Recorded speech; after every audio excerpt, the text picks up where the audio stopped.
ሰላም ሰላም እንዴት ናችሁ? የደሱ ሄልዝ ቤተሰቦች እኔ እግዚአብሔር ይመስገን ደህና ነኝ። በያላችሁበት ሰላማችሁ ይዛ። ዛሬም እንደተለመደው በአንድ ጠቃሚ ርዕስ መጥቻለሁ። በዚህ ቪዲዮአችን እንግዲህ አብረን የምንማማረው ቆንጆ እንቅልፍ ለመተኛት ማድረግ ያለብንን 11 አይነት ዘዴዎችን እናያለን ማለት ነው። ከዛ በፊት እንደተለመደው ቻናል ላይክ እና ሼር ያደርጋችሁ የዩቲዩብ አልጎሪዝም ለብዙዎች እንዲያደርስና ብዙዎች እንዲማማሩበት በማድረግ እንዲሁም አዲስ ከሆናችሁም ሰብስክራይብ ያደርጋችሁ የደወል ምልክቱን በመጫን ፋሚሊ እንድትሆኑ ስል በታላቅ ትህትና ጠይቃለሁ። አመሰግናለሁ። ወደ ቪዲዮ እንሂድ። ወደ ዋናው ሀሳቤ ስገባ እንግዲህ አንድ ሰው በ24 ሰዓት ውስጥ ከ7 እስከ 8 ሰዓት አቨሬጅካሊ እንዲተኛ ይመከራል ማለት ነው። ምክንያቱም በቂ እንቅልፍ ማግኘት ብዙ ጊዜ ሰውነታችን እንዲዝናና ኤነርጃይዝ እንዲሆንና ሴሎቻችን እንዲታደሱ ከሚያደርጉ ሜካኒዝሞች ውስጥ አንዱ ነው ማለት ነው። በተለይ ደግሞ አንድ ሰው በእድሜ ዘመኑ 1/3 ያክሉን በእንቅልፍ ያሳልፋል ተብሎ ይታሰባል። እንግዲህ ሪሰርቾች እንደሚያስረዱት ማለት ነው። ይሄ ደግሞ ምን ያህል እንቅልፍ ለሰውነታችን አስፈላጊ እንደሆነ የሚጠቁሙ ዘዴዎች ናቸው ማለት ነው። ለምሳሌ አንድ 60 ዓመት የሆነው ሰው 20 ዓመቱን በእንቅልፍ ያሳልፋል ማለት ነው። 40 ዓመቱን ነው እንግዲህ ስራ በመስራት በተለያዩ አክቲቪቲዎች የሚያሳልፈው ማለት ነው። ሙሉ ጤነኛ ለመሆን ከሚያስፈልጉ ነገሮች ውስጥ እንግዲህ አንዱ በቂ እንቅልፍ መተኛት ነው። ሰውነታችን እንዲያርፍና ጤነኛ ለመሆን ከሚያስፈልጉ ነገሮች በእንቅልፍ በትልቅ ደረጃ ይጠቀሳል ማለት ነው። በቂ እንቅልፍ እንግዲህ የበሽታ የመከላከል አቅማችን በመጨመር እንዲሁም ደግሞ ከበሽታ የመከላከል ዘዴ ጋር ትልቅ ቁርኝት ስላለው የበሽታ የመከላከል አቅማችን በመጨመር ለተለያዩ በሽታዎች እንዳንጋለጥ ያደርጋል ማለት ነው። በቂ እንቅልፍ የማያገኙ ሰዎች እንግዲህ የበሽታ የመከላከል አቅማቸው በጣም ዝቅተኛ ነው ወይም ደግሞ የበሽታ የመያዛቸው አቅም በጣም ከፍተኛ ነው ማለት ነው። በተጨማሪ ደግሞ በቂ እንቅልፍ መተኛት ከማስታወስ አድማስ ጋር ተያይዞ እንግዲህ በትልቅ ደረጃ ይቆራኛል ማለት ነው። በቂ እንቅልፍ የሚያገኙ ሰዎች ብዙ ጊዜ የአስተሳሰብ አድማሳቸው የኮግኒቲቭ ፋንክሽናቸው ወይም ደግሞ ሚሞሪያቸው ጋር ተያይዞ ትልቅ ፋክተር አለው ማለት ነው። ስለዚህ እንቅልፍ መተኛት ምን ያህል አስፈላጊ እንደሆነ ማወቅ እንችላለን ማለት ነው። በቂ እንቅልፍ መተኛት እንግዲህ ብዙ ጊዜ ሴሎች እንዲታደሱ ኢነርጃይዝ እንዲያደርጉና ሪላክስ እንዲያደርጉ ያደርጋል ማለት ነው። በቂ እንቅልፍ ማግኘት ለጤና ከማገዙም በላይ እንግዲህ የተለያዩ ጥቅሞች አሉ። በተለይ ደግሞ ቀጣዩን ቀን በንቃት ስራችን ላይ እንድንሰራ እንድናተኩርና ጤናማ የሆነ አክቲቪቲዎችን እንድንሰራ ከሚያደርጉ ነገሮች አንዱ ማለት ነው።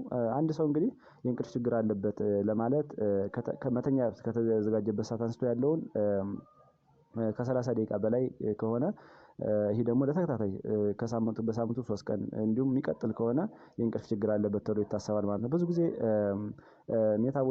ሜላቶኒን የሚባል የእንቅልፍ ሆርሞን አለ። እሱ እንግዲህ ብዙ ጊዜ የሚመከረው ከ3 እስከ 4 ሰዓት እንድንተኛ ነው የሚመከረው።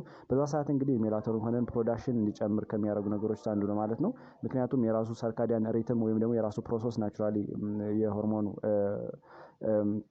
ትክክለኛ ሂደቱን ጠብቆ ፕሮዲዩስ የሚደረገው ወይም ደግሞ ፕሮዳክሽን የሚጨምረው በዛ ሰዓት ስለሆነ ያንን ሰዓት ካለፍን የእንቅልፍ ችግር እንዲያጋጥመንና ለአንዳንድ ችግሮች እንድንጋለጥ ያደርጋል ማለት ነው። ይህንን እንደ መግቢያ ካየን እንግዲህ ምክንያቶቹ ምንድናቸው? እንቅልፍ እንድናጣ አንዳንድ ነገሮች ምንድናቸው ብለው ስናይ በተለይ ደግሞ ድብርት ካለ በተለይ ድባቴ አንዳንድ ችግሮች ካሉ የእንቅልፋችን ጥራት ይቀንሳል። እንቅልፍ አልወስደን ሊል ይችላል። በተለያዩ ነገሮች ልንወጠር እንችላለን። ሌላው ደግሞ ጭንቀት ካለ በተለይ ስትረስ እና አንዳንድ ነገሮች ካሉ በምሳሌ ስትረስ በተለያየ ነገር ሊመጣ ይችላል። ስትረስም ካለ የእንቅልፍ ችግር እንዲገጥመን ያደርጋል ማለት ነው። የጤና ችግር ካለ በተለይ ደግሞ ከክሮኒክ ዲስኦርደር ጋር ተያይዞ ወይም ደግሞ ከማይተላለፉ በሽታዎች ጋር ተያይዞ እንደ ካንሰር፣ ኤዲኤም፣ ሃይፐርቴንሽን እና የተለያዩ ነገሮች ካሉ የእንቅልፋችን ጥራት ከሚያዛቡ ነገሮች አንዱ ነው ማለት ነው። እድሜ መግፋት ጋር ተያይዞ በተለይ ደግሞ ጄራትሪክስ ኤጅ ላይ ይከሰታል። ይሄ ብዙ ጊዜ ከ60 ዓመት እና እዛ በላይ እድሜ ካለ አንድ ሰው የእንቅልፍ መጠኑ እየቀነሰ ነው የሚሄድ እድሜ እየጨመረ ሲሄድ ማለት ነው። ሌላው ምቾት የሌለው ቦታ መተኛት ካለ በተለይ ደግሞ ብርሃን የበዛበት ሙቀት የበዛበት እና ጫጫታ ያለበት ኢንቫይሮመንት ኖይዚ የሆነ ኢንቫይሮመንት ምንተኛ ከሆነ የእንቅልፋችን ጥራት ይቀንሳል። የእንቅልፋችን መጠን ያጥራልና በዚህ ምክንያት ሊሆን ይችላል። ሌላው ካፊን የበዛባቸው ምግቦች አዘውትረን የምንጠቀም ከሆነ በተለይ ደግሞ በመተኛ ሰዓት ለምሳሌ እንደ ሻይ ቡና እና ሌላ የሻይ አይነቶችን ስንጠቀም ብዙ ጊዜ ካፊን ያላቸው ምርቶች ሰውነታችን እንዲነቃቃ ሴሎች እንቅልፍን እንዲያስወግዱ በማድረግ የእንቅልፋችን ጥራት ይቀንሳል ማለት ነው። ሌላው ደግሞ ሶፍት ድሪንክስ ብለን የምንጠራቸው በተለይ ሶዳ ኮንቴንት ያላቸው እና ፎስፎሪክ አሲድ ያላቸው ኮንቴንቶች ሶፍት ድሪንክ ብለን የምንጠራቸውን እነሱ የምናዘወትር ከሆነ በተለይ ደግሞ የኩላሊትን ስራ ኦቨርሎድ በማድረግ እንቅልፋችን ከሚያሳጣን ነገር አንዱ ነው ማለት ነው።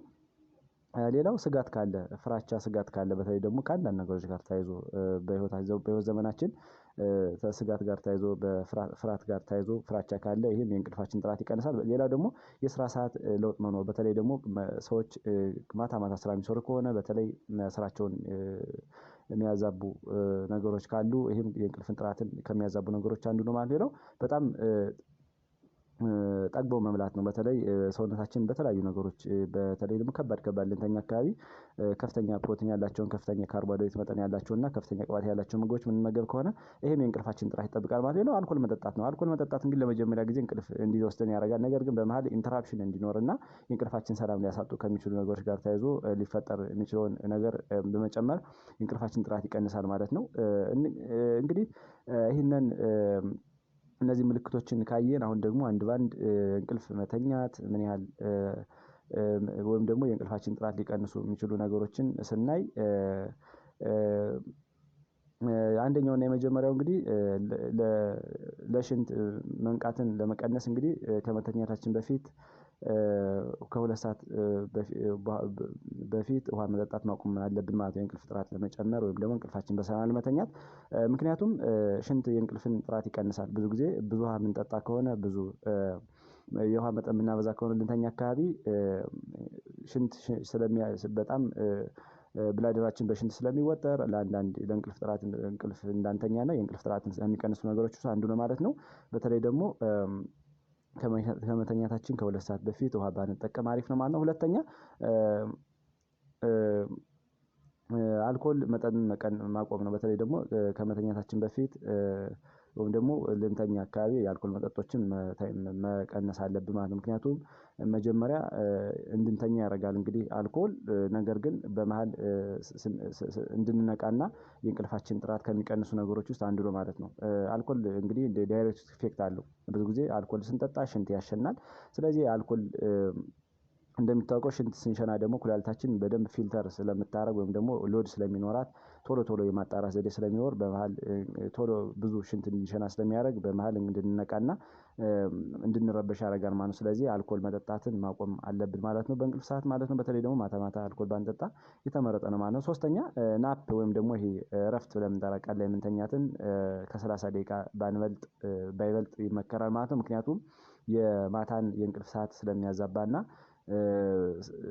ስለሚቀንስ ማለት ነው። ይሄም ማድረግ የለብንም ማለት ነው። ወይም ደግሞ ከ30 ደቂቃ የበለጠ መውሰድ የለብንም ማለት ነው። ምክንያቱም ከ30 ደቂቃ እና እዛ በታች ተኝተን ሰውነታችን ሪኢነርጃይዝ አድርገን የምንነሳ ከሆነ ማታ የምንተኛውን የእንቅልፍ ጥራት እንዳይቀንስ ማድረግ እንችላለን ማለት ነው። አራተኛ መነሻና መተኛ ሰዓታችን ቋሚ ማድረግ ነው። ይሄ ትልቁ ነገር ነው። በተለይ የሰርካዲያን ሪትም የሚባለው ወይም ደግሞ ሬጉላር ናቹራሊ ራሱን ፕሮሰስ የሚያደርገው የእንቅልፍ ሆርሞን ሜላቶኒን ኢኒሼት እንዲሆን ያደርጋል ማለት ነው። በተለይ ደግሞ ከዚህ ጋር ተያይዞ እንግዲህ ብዙ ጊዜ መነሻ ሰዓታችን ቋሚ ማድረግ ለምሳሌ 11 ሰዓት የምንነሳ ከሆነ ሁሌም 11 ሰዓት መነሳት አለብን ማለት ነው። ከዚህ ጋር ተያይዞ ሁሌም 11 ሰዓት እንቅልፍ እንኳን ቢያስቸግረን 11 ሰዓት ሁሌም መነሳት ካለብን የምንነሳ ከሆነ በናቹራሊ ፕሮሰስ የሜላቶኒን ሆርሞን ፕሮዳክሽኑ ተመሳሳይ ኮንስታንት የሆነ ታይም እንዲመርጥ ያደርጋል ማለት ነው። ስለዚህ መነሻና መተኛ ሰዓታችን ቋሚ ማድረግ እጅግ በጣም ተመራጭ ማለት ነው። አምስተኛ የሰውነት እንቅስቃሴ ማድረግን የምናደርግ ከሆነ በተለይ ደግሞ ብዙ ጊዜ ጧት ቢሆን ይመከራል። ምክንያቱም ማታ ስንሰራ ሰውነታችን ስለሚወጠር ማስላችን ሪላክስ እንዲሆን ስለሚያደርግ ጧት ብንሰራ ይመረጣል። እንዲሁም በሳምንት ለ4 ጊዜ ብንሰራ አሪፍ የሆነ እንቅልፍ እንድንተኛ ያደርጋል። ከዚህ ጋር ተያይዞ እንቅልፍ ከመተኛታችን በፊት ኤክሰርሳይዝ ማድረግ ካለብን ከ4 እስከ 5 ሰዓት በፊት መሆን አለበት ማለት ነው። አሁን እንዳልነው እነዚህ አድሬናሊን ሆርሞኖች ኮርቲሶል የሚባሉ ሆርሞኖች እንዲመነጩ ስለሚያደርግ የእንቅልፍን ጥራት ይቀንሳሉ ማለት ነው። ስለዚህ ከመተኛታችን ከ4 እስከ 5 ሰዓት በፊት ስፖርት መስራት ካለብን ብንሰራ ወይም ደግሞ ስፖርት ማዘውተር ካለብንም ጧት ብንሰራ በጣም እጅግ አሪፍ ነው ማለት ነው። ስድስተኛ የቀንን ሰዓት በተፈጥሮ ብርሃን ማሳለፍ ነው። ብዙ ጊዜ ቤት ላይ ምንውል ከሆነ ቤት ማንወጣ ከሆነ እና የተፈጥሮ ብርሃን ማናይ ከሆነም ለሜላቶኒን ሆርሞን ፕሮዳክሽን እጅግ በጣም ትልቅ ተጽዕኖ አለው። በተለይ ደግሞ የሰርካዲያን ሪትም ወይም ደግሞ ናቹራሊ የእንቅልፍ ሆርሞን የራሱን ፕሮሰስ ተጠቅሞ ፕሮዳክሽን እንዲያደርግ በማድረግ ችግር ልንፈጥርበት እንችላለን ማለት ነው። ከዚህ ጋር ተያይዞ እንግዲህ ቀን ላይ ውጭ ማሳለፍ በተለይ ሰውነታችን ተፈጥሯዊ ፕሮሰስ በመጠቀም ሜላቶኒን እንዲመረት በደንብ ማታ እንዲመረት ማድረግ እንችላለን ማለት ነው። በተለይ ናቹራሊ የራሱን ሜካኒዝም ተጠቅሞ ወይ ደግሞ የሰርካዲያን ሪትም የሚባለውን ተጠቅሞ ራሱ ሆርሞናችን ኮንስታንትሊ ፕሮዲዩስ እንዲሆን የምናደርግባቸው ዘዴዎች ውስጥ አንዱ ነው ማለት ነው። ሰባተኛ ካፊን ያላቸው ምግቦች በተለይ ደግሞ እነዚህ በተለይ ደግሞ ካፊን ያላቸው መጠጦችን ማቆም ነው። በተለይ ደግሞ እንቅልፍ ልንተኛ አካባቢ ቡና ሻይ ባንጠቀም አሪፍ ነው። እንዲሁም ኮካ በተለይ ሶዳ እና ፎስፎሪክ አሲድ ያላቸውን መጠጦች መቀነስ ነው ማለት ነው። እነዚህ እንግዲህ ሰውነታችን በማነቃቃት ማስላችን በመወጠር እና የእንቅልፋችን በተለይ ጥራት በመቀነስ ትልቅ ሚና አላቸው እና እነዚህን ከመተኛታችን በፊት ማታ ማታ ባንጠቀማቸው የተመረጠ ነው። በተለይ ደግሞ አነቃቂ ነገሮች እንቅልፍን ጥራት ይቀንሳሉ፣ የሜላቶኒን ሆርሞንን መዛባት ያመጣሉና ማስተካከል አለብን ማለት ነው። ስምንተኛ ትክክለኛ ቦታ መርጦ መተኛት ነው። በተለይ ትልቁ ነገር ደግሞ ይሄ ነው። ለምሳሌ ብርሃን ያለው ቦታ የምንተኛ ከሆነ እንቅልፍ ላይወስደን ይችላል። ስለዚህ ጨለማ የሆነ ቦታ መምረጥ፣ ቀዝቃዛ የሆነ ቦታ መምረጥ እንዲሁም ምቾት ያላቸውን ትራሶች፣ ፍራሾችን እንዲሁም ደግሞ የመተኛ ዘዴዎችን ስንመርጥ አሪፍ የሆነ ኮምፎርት ስለሚሰማን ሰውነታችን ሪላክስ ስለሚሆን ቶሎ እንቅልፍ እንድንወስድና የእንቅልፋችን ጥራት ለብዙ ሰዓት እንድንተኛና ቆንጆ የሆነ የእንቅልፍ ጥራት እንዲኖር ያደርጋል ማለት ነው። ስለዚህ ይሄን ማድረግ አለብን። ዘጠነኛ ምግቦችን መርጦ መመገብ ነው። በተለይ የሴሮቶኒን ሆርሞን፣ ሜላቶኒን ሆርሞን ሊያነቃቁ የሚችሉ የምግብ አይነቶችን መርጦ መመገብ እጅግ በጣም አሪፍ ነው ማለት ነው። እነዚህ ስንመገብ ግን ከሁለት እስከ 3 ሰዓት ከመተኛታችን በፊት ቢሆን የተመረጠ ነው ማለት። በተለይ አጃ፣ ለውዝ እነዚህ የሴሮቶኒን ሆርሞን ሊጨምሩ የሚችሉ ምግቦች ናቸው። ሙዝ፣ አናናስ፣ ብርቱካን እና የፈላ ወተት ብንጠቀም የሜላቶኒን ሆርሞንን ፕሮዳክሽን ስለሚጨምሩ እንዲሁም የሴሮቶኒን ሆርሞንን አነቃቂ የሆነውን በተለይ ሰውነታችን ሪላክስ እንዲሆን ማሰላችን እንዳይወጠርና ፍሪ እንድንሆንና የደስታ ሆርሞን ስለሆነ ቆንጆ የሆነ እንቅልፍ እንድንተኛ ያደርጋል ማለት ነው። በተለይ ደግሞ ከዚህ ጋር ተያይዞ ደግሞ የካሞ ሚል ሻይ መጠቀምም ትልቅ ዘዴ ነው ማለት ነው እንቅልፍ ለመተኛት። በውስጡ እንግዲህ አፒጂኒን የሚባል ንጥረ ነገር ስላለው ሴሎቻችን ሪላክስ እንዲሆኑ ማስላችን እንዳይወጠሩና የሜላቶኒን ሆርሞን ፕሮዲዩስ እንዲሆን በማድረግ ቆንጆ እንቅልፍ እንድንተኛ ያደርጋሉ ማለት ነው። አስረኛ ከባድ እራቶችን አለመመገብ ነው። ብዙ ጊዜ ማታ ልንተኛ አካባቢ ቀለል ያሉ ምግቦችን ብንመገብ የተመረጠ። በተለይ ደግሞ ከፍተኛ ካርቦሃይድሬት ያላቸው ምግቦች፣ ከፍተኛ ፕሮቲን ያላቸው ምግቦች እና ከፍተኛ ቅባት የበዛባቸው ምግቦች የምንጠቀም ከሆነ ሰውነታችን በተለይ ደግሞ የዳይጀስቲቭ ሲስተም እና የደም ውስጥ ያለው የስኳር መጠን በጣም ስለሚጨናነቅ ለእንቅልፍ ጥራት ትልቅ ሚና አለውና እንቅልፍ እንዳንተኛና በጣም እንድንቸገር ያደርጋል ማለት ነው። ስለዚህ ከፍተኛ የሆነ ሜታቦሊዝም ስለሚኖር ለእንቅልፍ ጥራት እንቅልፍ መተኛት እንድንቸገር ያደርጋል ማለት ነው። በተለይ የምግብ መፈጨት እረፍት እንዳያገኝና የመፍጫ ስርዓት እንዳይረጋጋ የደም ውስጥ ያለው የስኳር መጠን እንዲጨመር በማድረግ ለእንቅልፍ ጥራት ትልቅ ፋክተር ስላለው እነዚህን ማቆም አለብን ማለት ነው። ስለዚህ ቀለል ያሉ ምግቦችን በተለይ ደግሞ እነዚህ ቶሎ የሚፈጩ ምግቦችን ቀለል አድርገን ተመግበን ብንተኛ የእንቅልፋችን ጥራት መጨመር እንችላለን ማለት ነው። 11ኛ ከመተኛታችን በፊት እንግዲህ ከአንድ ሰዓት በፊት እነዚህ ስክሪን ያላቸውን ነገሮች ባንጠቀም በተለይ እነዚህ ቴሌቪዥን፣ ስልክ፣ ላፕቶፕ እነዚህ ብሉ ላይት ያላቸውን ነገሮች ባንጠቀም አሪፍ ነው ማለት ነው። በተለይ ደግሞ እነዚህ ብሉ ላይቶች እንግዲህ የሜላቶኒን ሆርሞን መዛባትን ሊያመጡ የሚችሉ ነገሮች ናቸው ማለት ነው።